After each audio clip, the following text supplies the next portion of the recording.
I'd start by thinking about Alibaba together with Tencent and with Jingdong, actually. These three companies, quite remarkable. And they have a lot of characteristics of what we call firms of the future, the way they use agile innovation techniques, the way they organize themselves as firms, the way they manage their talent, and particularly the way they think about scale. An old world in retail particularly said, you had to own everything yourselves, you own your own stores, you own your own distribution centers, you own your own trucks. But what Alibaba and Tencent and Jingdong bring to the idea of growth is the notion of the ecosystem.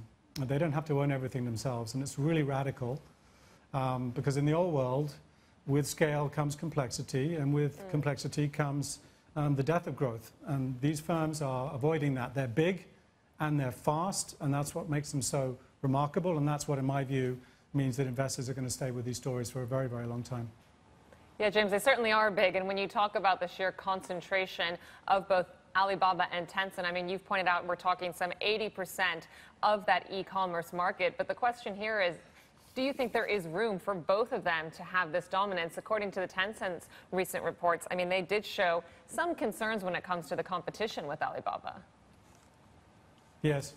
It's funny, we're about a year or so, a little bit more than a year from the Amazon Whole Foods acquisition. And, the narrative in the US is often, it's all about Amazon versus Walmart, which sort of ignores the reality of Costco and Kroger and CVS and Walgreens and so on and so forth, huge independent competitors. Actually, here in China, it's much more concentrated already.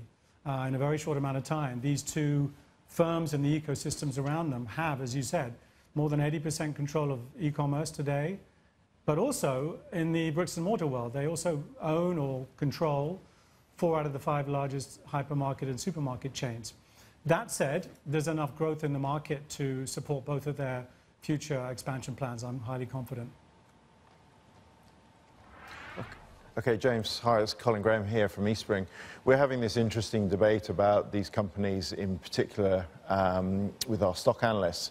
I've got a more general question about, are you seeing anything about the Chinese economy when you are meeting with these companies as to the growth potential and the continuing growth and revenue growth as we go forward? What are you seeing? Broadly based optimism. Yes, it's not where we were a decade ago, and almost all of our clients have had to adjust from the headier days of mid-teens growth pretty much guaranteed.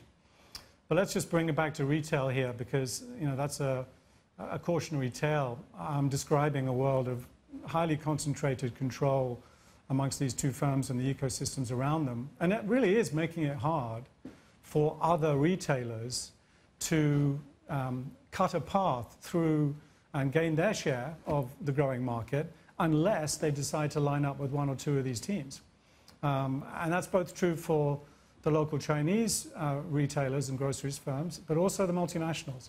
So you look at Kroger, for example, just announced their partnership with Alibaba. Kroger has no presence in China today. It makes perfect sense for them to open up a Tmall global site and put a limited amount of product on there and just learn. Maybe create some incremental revenue, but learn as best they can. But the headline is, there's no real path for other retailers other than to choose one side here and then figure out the right partnership option to achieve their own objectives.